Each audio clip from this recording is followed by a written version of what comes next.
Hello दोस्तों, मैं हूं अमरेश कुमार। आपका अपना यूट्यूब चैनल टीसीसी एकेडमी में स्वागत है। मैं आज आप लोग को अम्ल भस्म एवं लवण के कुछ इम्पोर्टेंट क्वेश्चन बताने जा रहा हूं, जो एकदम आपके एग्जाम में यहीं से रहेगा। ठीक है, तो चलिए हम शुरू करते हैं। हर एक क्वेश्चन एक एक कंसेप्ट के साथ हम आपको बताएंगे। ठीक है, आप अंत तक बने रहिएगा। चलिए तो शुरू करते हैं। अब देखिए, फर्स्ट क्वेश्चन को आप देखिए क्या लिखा है कि निम्नलिखित में कौन अम्ल है? Na2O CaOH का होल ट्वाइस कि HNO3। ठीक है, यहाँ पे ऑप्शन स्टूडेंट आपका गिवन है।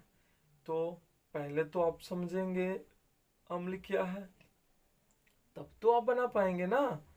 तो अम्ल क्या है, पहले ये समझ लेते हैं अम्ल क्या है। तो देखिए, वैज्ञानिक ने अपना अपना परिभाषा दिए हैं। जैसे एक आर्हेनियस नाम के एक वैज्ञानिक थे, उन्होंने बताया क्या कि अम्ल वे पदार्थ होते हैं जो जल में घुलकर हाइड्रोजन आयन देते, उसे अम्ल कहते हैं। जैसे देखिए, H2SO4 की अगर हम उदाहरण लेते हैं, H2SO4 है ना, ये एक अम्ल है। क्यों? क्योंकि जब ये जल में घुलता है ना, जल में, तो क्या करता है, ये आयनों में टूट जाते हैं। H प्लस आयन और SO4 माइनस आयन, ये हाइड्रोजन प्लस आयन हो जाता है अलग, और सल्फेट जो होता है वो आयन अलग हो जाता है। तो सल्फेट -2 होता है, इस तरह से टूट जाता है। HCl एक हाइड्रोक्लोरिक अम्ल है। जब इसको आप जल में घुला दोगे ना, तो क्या होगा, H प्लस आयन हो जाएगा और क्लोरीन माइनस आयन हो जाता है। यानी कि आप क्या बोलेंगे कि वे पदार्थ जो जल में घुलकर H प्लस आयन देते हैं, उसी को हम क्या कहते हैं, अम्ल कहते हैं। ठीक है, तो हम क्या करते हैं, कुछ उदाहरण को देख लेते हैं। ठीक है, तो उससे आप ध्यान रखेंगे। ठीक, ये तो आप ऐसे आपका अगर मान लो रिएक्शन अगर वीक होगा तो फिर परेशानी होगा। इसके लिए आप कुछ उदाहरण को ध्यान रखिएगा। जैसे अम्ल अम्ल के कुछ उदाहरण, जैसे आपका हो जाएगा H2SO4, HCl, HNO3, CH3COOH। इसको एसिटिक अम्ल कहते हैं। सिरका अम्ल कौन सा अम्ल होता है? एसिटिक अम्ल होता है। ठीक है, और H2SO4 जो है, इसको हम लोग बैटरी अम्ल भी कहते हैं, क्योंकि इसको बैटरी में डाला जाता है। ठीक है, और जानते हैं ये जो HCl है और HNO3 है, ये दोनों का उपयोग कहाँ करते हैं पता है? वो अम्लराज, आपने कभी सुना होगा अम्लराज, हम आगे इसका हम पढ़ाएंगे भी, रिएक्शन भी बताएंगे। HCl और HNO3 जो होता है ना, ये दोनों का रेशियो से अम्लराज बनता है। ये 3 और ये, कभी कभी आपका ये अम्लराज में पूछेगा पहले कि कौन सा अम्ल होता है, तो HCl और HNO3 यानी हाइड्रोक्लोरिक अम्ल और नाइट्रिक अम्ल। और ऐसा भी सवाल आता है कि भाई बताओ कि अम्लराज में HCl और नाइट्रिक अम्ल का क्या रेशियो होता है, तो बोलिएगा HCl का 3 हिस्सा और नाइट्रिक अम्ल का 1 हिस्सा होता है। खैर इसको छोड़ो, लेकिन क्या करें, कभी कभी ना कहीं कोई पॉइंट आ जाएगा तो उस पर हम चर्चा कर देंगे। ठीक, ये CH3COOH H2SO4 हो गया, HNO3 हुआ, CH3COOH हुआ, H2CO3, इसको कहते हैं हम लोग कार्बोनिक अम्ल बोलते हैं। ठीक है, तो इस प्रकार से ये सब आपका क्या हो गया, अम्ल। अम्ल तो बहुत सारे हैं। ठीक है, लेकिन हम इतना ही उदाहरण दिए। ठीक है, और बाकी के जो भी अम्ल है थोड़ा सा आप भी पढ़ लेंगे। ठीक है, तो चलिए आगे की ओर हम बढ़ते हैं। तो आप देख लिए अम्ल क्या होता है। ठीक है, तो इस प्रकार से आप यहाँ से आप बता सकते हैं कि निम्नांकित में कौन अम्ल है। तो आप क्या बोलेंगे कि HNO3 कौन सा अम्ल है इसमें से, तो आप बोलिएगा सर HNO3 एक अम्ल है। ठीक है, देखिए पहले आप लोग क्या कीजिएगा जानते हैं, हम हर रोज क्या करेंगे, आपको 10 क्वेश्चन देंगे, बहुत विभिन्न क्वेश्चन रहेगा, और हम तो बता ही देंगे आपको, हर एक क्वेश्चन का एक्सप्लेन भी देंगे कि ये क्वेश्चन का आंसर क्यों ये आंसर होगा, उसका हम बहुत अच्छा से एक्सप्लेन कर देंगे कॉन्सेप्ट के साथ। और आपके लिए ये फायदेमंद होगा कि यदि आपने साइंस पहले से पढ़ रखे है ना, तो क्या होगा आपके लिए एक तरह से ये टेस्ट पेपर हो गया। हम इतना क्वेश्चन दे देंगे, आप लोग क्या करिएंगे कि वीडियो को पॉज कर दीजिएगा, इसको बनाने के खुद प्रयास कीजिएगा, फिर हमें एक्सप्लेन करेंगे तो वहाँ से आपको आंसर पता चल जाएगा, आप आराम से मिला सकते हैं। ठीक है, और मुझे उम्मीद है कि हम जो बताएंगे ना आपको बहुत पसंद आएगा, देखिएगा, लेकिन हाँ अंत तक वीडियो जरूर देखिएगा। चलिए, निम्न में कौन भस्म नहीं है। अब देखिए, मैंने अम्ल के बारे में बताया ना, अब भस्म देखिए, तो भस्म क्या होता है, तो भस्म क्या होता है, तो देखिए आरहेनियस ही एक वैज्ञानिक थे, आरहेनियस, इसका नाम था आरहेनियस, एक वैज्ञानिक थे। इन्होंने पहले तो देखो हम तो एक बात ही बताना भूल गए, ये आरहेनियस के अनुसार ही हम बताने लगे। हाँ, आप ये अम्ल के बारे में एक बात ये भी बोल सकते हैं, अम्ल स्वाद में खट्टा होता है, अम्ल स्वाद में खट्टा होता है। ठीक है, एक बात ये भी बता सकते हैं। और इसमें बहुत सारे केमिकल रिएक्शन है। अम्ल जो होता है जल में घुलकर H+ आयन देता है, अम्ल जो होता है वह धातु से अभिक्रिया कर H2 गैस प्रदान करता है। इसकी बहुत सारी प्रॉपर्टी भी है, बट अभी क्वेश्चन को हम लोग हल कर रहे हैं ना, इसलिए उतना डीप में नहीं जाएंगे, फिर हम आपको आगे बता देंगे, इसका ऐसे स्पेशल क्लास भी चलाएंगे। चलिए, आरहेनियस के अनुसार भस्म, अब देखिए भस्म क्या होता है, जैसे कि इसने बताए थे कि जो जल में घुलकर OH आयन देता है, जैसे देखिए KOH होता है ना, इसको जब आप जल में घुलाइएगा तो ये क्या करेगा, OH आयन देगा, कौन सी देगा, OH आयन देगा, पोटेशियम प्लस और प्लस OH आयन देगा, माइनस में टूट जाएगा। ठीक है, जैसे CaOH का होल ट्वाइस है ना, तो इसको जब आप पानी में घुला दीजिएगा तो ये आपका देखिएगा Ca2+ में टूट जाएगा और OH माइनस में टूट जाएगा, Ca+ में OH माइनस में। यहाँ देखिए 2+ है ना, तो यहाँ 2 OH हो जाएगा, तब नहीं इस पर 2 माइनस आ जाएगा, तो 2+ ये उदासीन हो जाएगा। ठीक है, आप देखिएगा NaOH है, ये भी एक आपका क्या है, भस्म है। फिर आप जानते हैं इसको पानी में जब ऐसे घुला दीजिएगा ना, तो ये आयन में टूट जाएगा, Na+ OH माइनस में टूट जाएगा, इस तरह से। तो इन्होंने आरहेनियस ने कहा कि भस्म वे पदार्थ होते हैं जो जल में घुलकर OH माइनस देते हैं, OH माइनस आयन देते हैं, OH माइनस आयन देते हैं, उसको क्या कहते हैं, भस्म कहते हैं।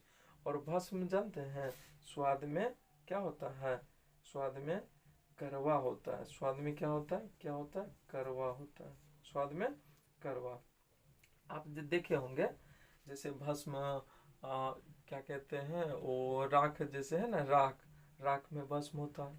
आप साबुन को भी देखे होंगे, तो साबुन भी एक भस्मीय पदार्थ होता है। ठीक है, और अम्ल, अम्ल के बारे में बताते हैं, जैसे कि आप दही भी खाते हैं ना, तो दही में लैक्टिक अम्ल होता है। आप नींबू का रस है तो नींबू के रस में सिट्रिक अम्ल होता है। सेब खाते हैं तो सेब में मैलिक अम्ल होता है। इमली खाते हैं उसमें टॉर्टिक अम्ल होता है।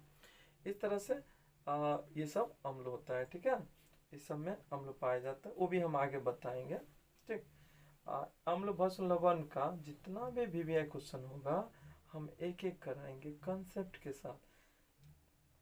अब पूरा वीडियो में आपको क्या होगा कि जितना भी इम्पोर्टेंट क्वेश्चन होगा ना सब याद भी हो जाएगा, और जानते हैं कंसेप्ट के साथ, इसलिए आराम से आप लोग, थोड़ा सा समय लगेगा लेकिन ज़रूर है, आप पूरा वीडियो देखिएगा, आपको बहुत फायदा होगा।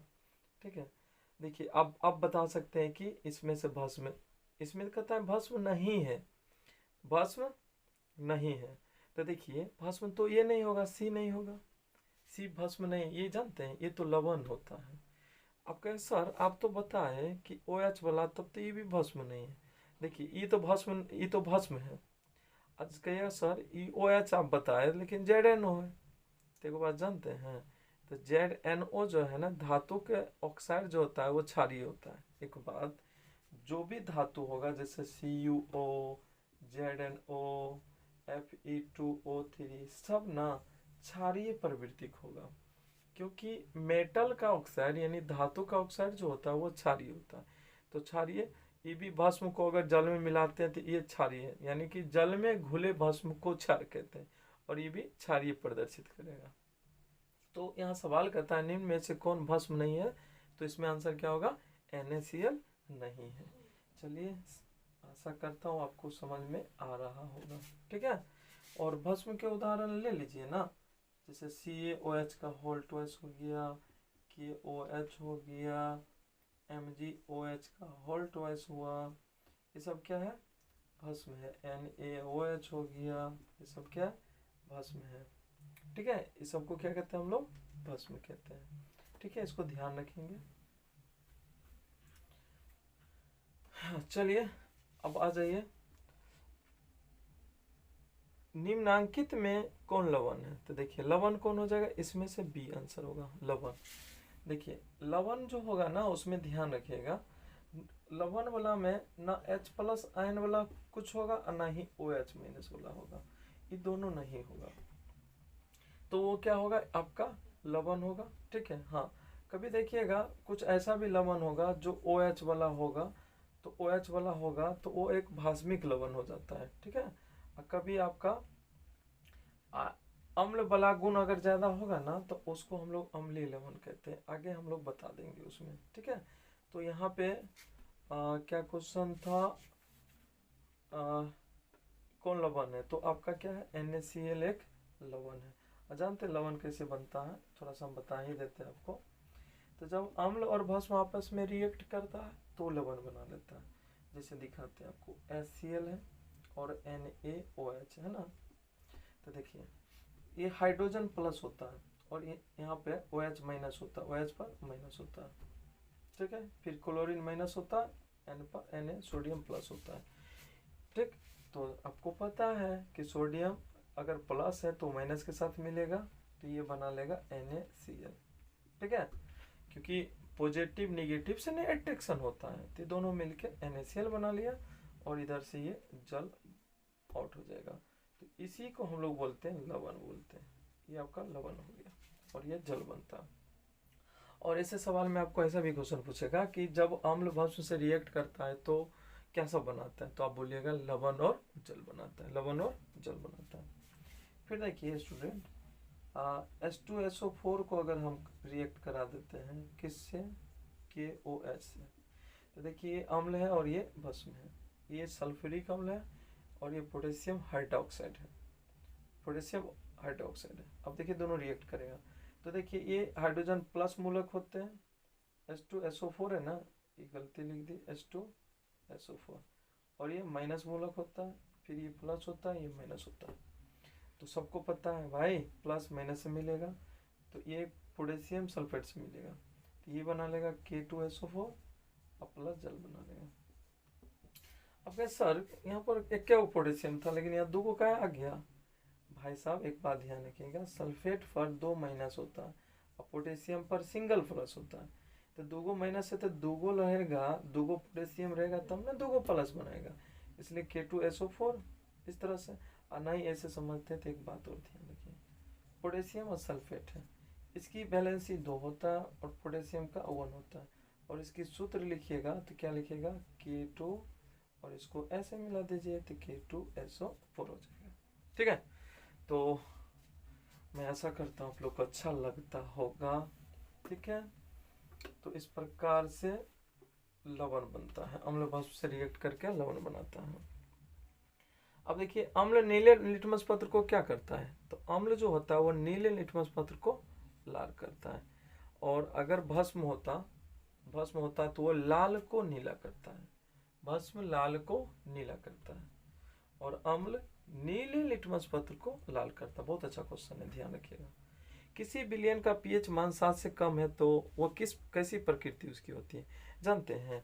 ये जो क्वेश्चन है ना, ये बीपीएससी के एग्जाम में भी पूछा है, बीपीएससी 67वीं में पूछा था, इस बार जो कैंसिल नहीं हो गया एग्जाम उसमें, तो ध्यान रखना है। तो एक बात पता है आप लोग को, अगर आप 9th और 10th का अगर साइंस कंप्लीट कर लीजिएगा ना, तो चाहे रेलवे हो चाहे बीपीएससी हो, गर्दा छोड़ा दीजिएगा, कोई दिक्कत नहीं होगा। और थोड़ा बहुत 11 12 का थोड़ा बहुत समझिए, मुश्किल से 10% है, थोड़ा सा आ जाता है, नहीं तो आप 9 10th का आप कंप्लीट कर लीजिए। फिजिक्स और केमिस्ट्री बड़ी मज़ा से आप एग्ज़ाम दीजिएगा और आपका एग्ज़ाम बहुत ही बेहतर जाएगा। और शायद मेरे चैनल से आप जुड़ जाइएगा, तो 9th और 10th का साइंस इतना सुंदर पढ़ा देंगे, शायद आपको कभी जीवन में दिक्कत नहीं आएगा। प्लीज़ थोड़ा सा आप लोग भी हमें प्यार दीजिएगा, सपोर्ट कीजिएगा, ताकि हम भी मोटिवेट होंगे और आपके लिए हर रोज़ 10 VBI क्वेश्चन लेकर आएंगे, और वो भी एक्सप्लेन के साथ। चलिए अब देखते हैं, ये हमने बता दिया किसी विलियन का pH मान 7 से कम होता है तो अम्ल होता है। देखिए एक सोरेनसन नामक एक वैज्ञानिक था, इसको हम समझाते हैं। सोरेनसन कौन वैज्ञानिक था? उसी ने pH स्केल दिया था, pH स्केल। तो पूछेगा pH स्केल किसने दिया? एक सोरेनसन नामक वैज्ञानिक था। सोरेनसन कौन वैज्ञानिक था बताइए? सोरेनसन।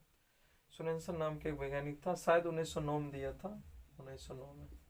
ठीक है, अब इसी ने ये स्केल के माध्यम से हम लोग को एक जानकारी दी है कि अम्लीय प्रवृत्ति कब होता है और क्षारीय प्रकृति कब होता है। तो देखिए ये 7 होता है, और 7 को हम लोग उदासीन बोलते हैं, 7 को उदासीन कहते हैं। अगर 7 से ज़्यादा होगा, जैसे 8 हुआ, 9 हुआ, ऐसे 14 तक जाता है, 14 तक जाएगा। तो 7 से अधिक होता है तो उसको क्षारीय बोलते हैं, क्षारीय प्रवृत्ति। ठीक है, क्षारीय। और 7 से कम होगा ना, इसे जैसे 6, 5, अगर pH मान pH बराबर 7 से कम, जैसे कि 5 हुआ, तो किसी विलियन का pH मान अगर 7 से कम है तो वो अम्लीय होगा, यानी 5 है तो अम्लीय है। 7 से कम को बोलते हैं अम्लीय। क्या बोलेंगे? 7 से कम को इधर होगा तो ये वाला क्या हो जाएगा? अम्लीय हो जाएगा, अम्लीय। 7 से कम क्या होता है? अम्लीय। और 7 से अधिक क्या होता है? क्षारीय।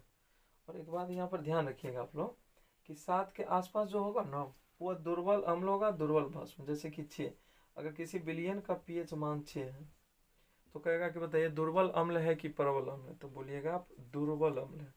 अगर पूछेगा pH बराबर 8 है तो दुर्बल भस्म है कि प्रबल भस्म है, तो बोलिएगा दुर्बल है। तो जो 7 के आसपास आएगा स्टूडेंट, वो तो क्या होगा? थोड़ा सा इधर से आएगा तो वो अपना भस्मीय गुण थोड़ा सा धीरे धीरे नष्ट होने लगेगा, और 7 पे आ जाकर उदासीन हो जाएगा। और एक बात और याद रखिएगा आप लोग कि उदासीन विलयन का pH मान 7 होता है, उसके बाद जल का pH मान कितना होता है? 7 होता है। वैसे ये pH का ना एक क्लास हम आगे कर देंगे, ठीक है, घबराने को नहीं, बस ध्यान रखिएगा।